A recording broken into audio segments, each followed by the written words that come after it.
Hello, Taurus, Sun, Moon, Rising, and Venus signs. Kamusta kayo? Sana po nasa mabuti kayong kalagayan. Welcome back po sa Star Tarot. At kung bago kayo rito, welcome din po kayo. Please subscribe, like, share my videos, and leave me a comment po kung nakaresonate po kayo. Thank you. So, first message ni Taurus, we have proposal. Wow. So, pwedeng proposal ito for marriage, no? Maaring romantic proposal ito or pwede rin naman na business proposal. Maaring merong business opportunity rito na dadating din sa inyo, no? Kaya good luck po sa inyo. So, tignan natin kung ano pa ang ganap for Taurus. Maring hindi ito nakapag-propose, no? Nung nung Valentine's. At maaaring during this period, first half of March, baka doon ito gagawin na proposal.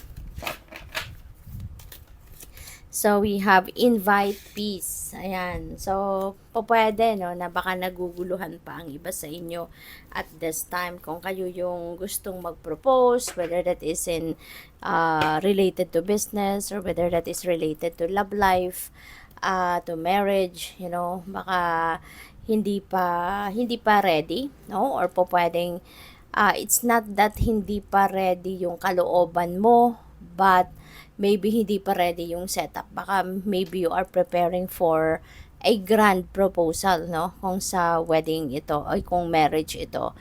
At kung sa business din naman, baka meron pa kayong fina-finalize.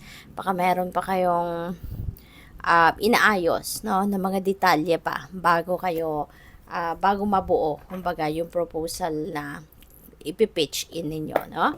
So, invite peace, baka kailangan mo pa ng mas maraming oras. Okay? Baka kailangan mo pa dito na mag-isip-isip pa. And, kaya kailangan mo na magnilay-nilay muna. Magmuni-muni muna. 'Di ba? Kailangan mo muna na mag-ano kayo. Kailangan mo muna na magpahinga kayo. 'Di ba? Spend time by yourself. Okay? Magano muna kayo, mag-tune in muna kayo sa sarili ninyo so that you can get back the yung sarili mo, get back to center muna, no? Pwedeng ganon. So, tignan natin kung ano pa ang mga messages ni Taurus.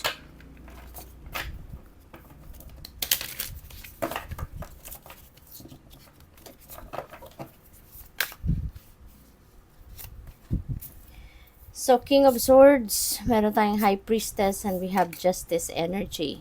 So, baka ang iba sa inyo rito, no, maybe you are needing some kind of advice.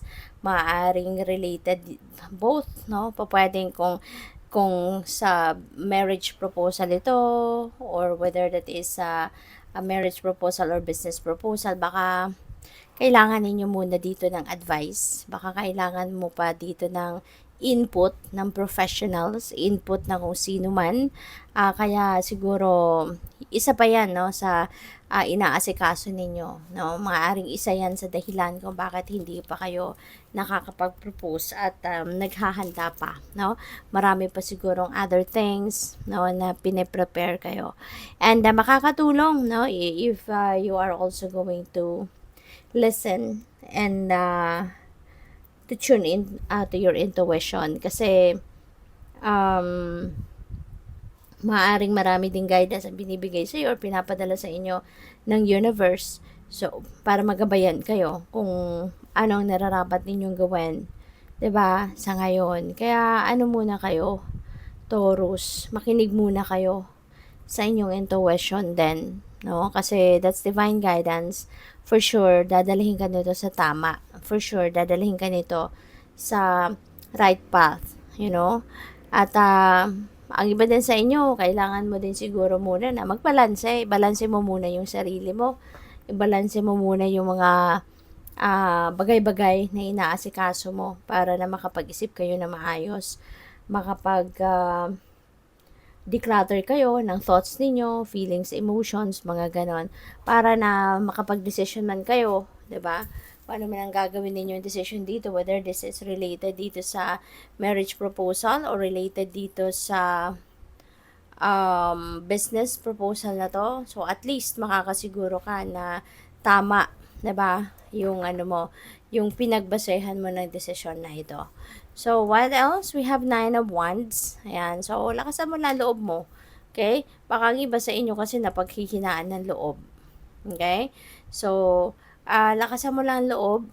Tibayan mo ang inyong dibdib. At siguro first time ito ninyo na kung sa business ito, maaring first time ninyo itong gagawin, first time ninyo magkakaroon ng proposal na ganito. Or baka first time ninyo magnenegosyo, kaya talagang may kaba. May kaba. Kaya siguro kayo magpapa-advise din dito sa kung sino man itong professional. Kaya siguro kayo magpapa-advise para talagang handa kayo sa lahat ng kung ano man ang pwedeng ma-encounter ninyo rito na mga klaseng conversations, mga legalities, mga katanungan sa inyo. So, handa kayo for that, no? So, we also have the 7 of Wands. Ayan. So, magpakatatag ka talaga. Pero ito naman kasi, baka yung challenge na to is baka merong mga taong nang-i-intimidate sa'yo.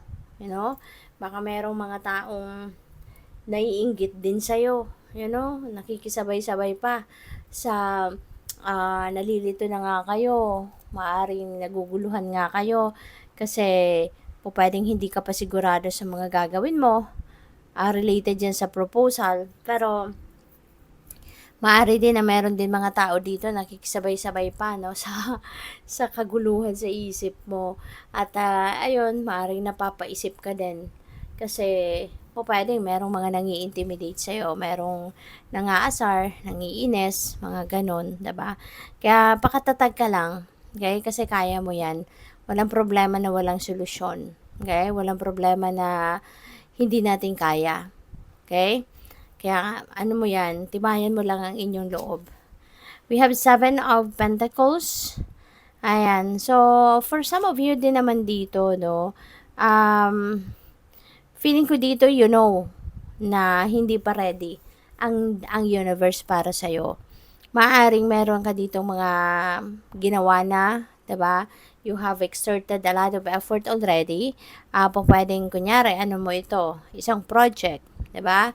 Maaring personal mo itong project at alam mo na you did everything already. Kumbaga, na-exhaust mo ng lahat, no, ng pwede mong magawa.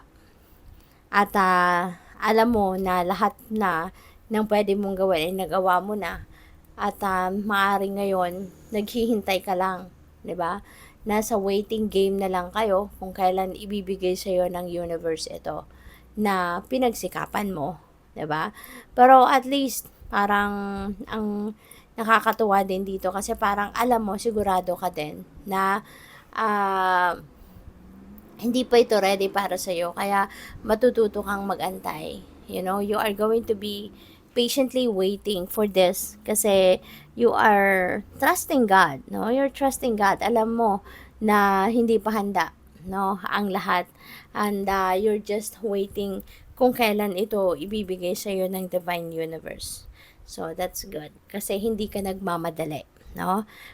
You know pretty much na lahat ng bagay ay may kanya-kanyang timing, no? And that's what in your mind as well. Kaya hindi ka rito aligaga, hindi ka naiinis, hindi ka nabibwisit.